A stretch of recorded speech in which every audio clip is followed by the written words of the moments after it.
हाय दोस्तों, एक बार फिर से आप सभी लोगों का वाईआरएस क्लास में बहुत बहुत स्वागत है। तो दोस्तों, विज्ञान में सेट नंबर 1 2020 824 एनजे में खंड का के बहुविकल्पीय अतिलकुत्री और खंड खा में बहुविकल्पीय अतिलकुत्री के प्रश्न अच्छे तरीके से हम पढ़ लिए थे। आज हम पढ़ेंगे दोस्तों खंड गा के बहुविकल्पीय अतिलकुत्री के प्रश्न। अब दोस्तों प्रश्न नंबर 9 का आपके सामने यहाँ से कह रहा है, मनुष्य के हृदय में कोष्ठों की संख्या होती है। मनुष्य के हृदय में कोष्ठों की संख्या होती है। तो दोस्तों यहां से आपका ऑप्शन नंबर आपका पहला है 1, दूसरा दोस्तों यहां से है 2, तीसरा यहां से है 3, चौथा आपका यहां से है 4। तो दोस्तों मनुष्य के हृदय में कोष्ठकों की संख्या होता है 2। दाया नीलय बाया नीलय अलिद और निलय होता है 2 कोष्ठक, इसके दो दो भाग होते हैं, दाया अलिद दाया नीलय, बाया अलिद बाया नीलय। दोस्तों मनुष्य के हृदय में कोष्ठों की संख्या 2 होती है, जो कि ऑप्शन यहां से दूसरा सही है। अब दोस्तों यहां से दूसरा है, यहां से है द्वार कोशिकाएं पाई जाती है। ऑप्शन पहला जड़ों में, दूसरा रंध्रों में, तीसरे वात रंध्रों में, चौथा उपरोक्त सभी।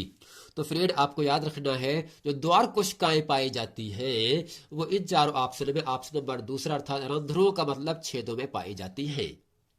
प्रश्न नंबर दोस्तों गा है यहां से, पौधों में कायिक प्रवर्धन के लिए कौन सा भाग अधिक अनुकूल है?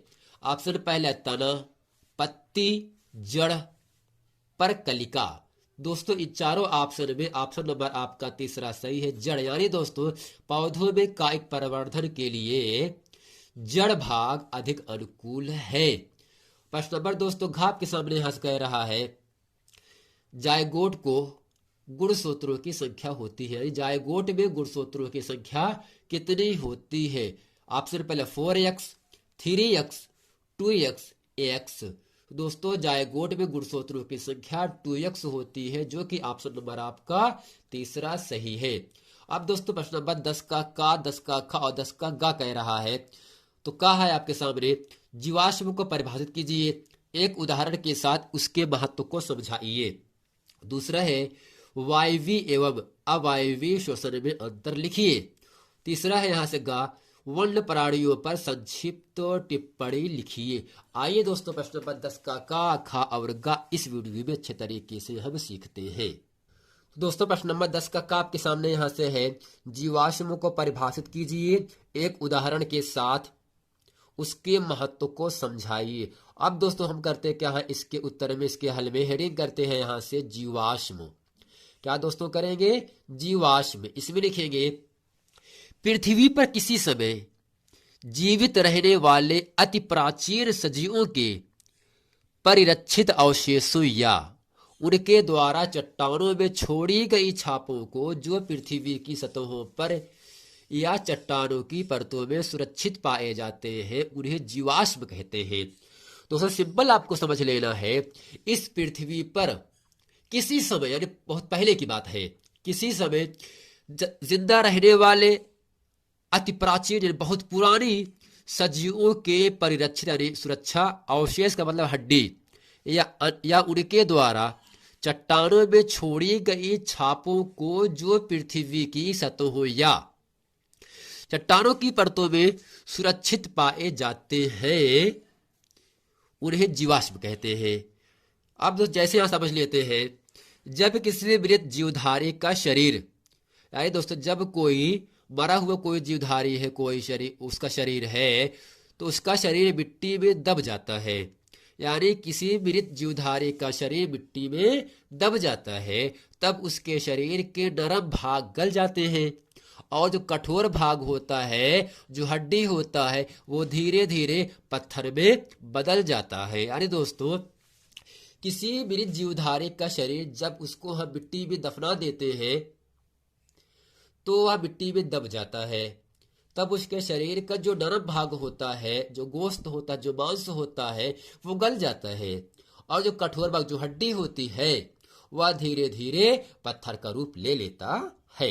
अब दोस्तों प्रश्न नंबर 10 का खाप के सामने यहां से कह रहा है, वायवी एवं अवायवीय श्वसन में अंतर लिखिए। दोस्तों हेडिंग करते हैं यहाँ से वायवीय श्वसन, इसमें लिखेंगे वायवीय श्वसन। दोस्तों का मतलब होता है, वायवीय का मतलब वायु, यानी वायु में सांस लेना। वायवीय श्वसन ग्लूकोज का ऑक्सीकरण करके कार्बन डाइऑक्साइड गैस, यानी दोस्तों ये आपकी गंदी गैस होती है, और पानी उत्पन्न करता है।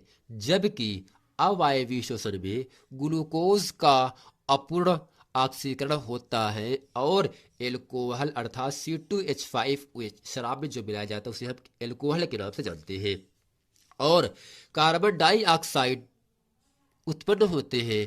वायवीय श्वसन हानिकारक नहीं है, जबकि अवायवीय श्वसन पेड़ पौधों के लिए, पादपों के लिए जहरीली है। यानी दोस्तों आपको इतना ही समझना है, जो वायवीय श्वसन होता है ये हानिकारक नहीं है, जबकि जो अवायवीय श्वसन होता है ये पेड़ पौधों के लिए बहुत ही हानिकारक सिद्ध होती है।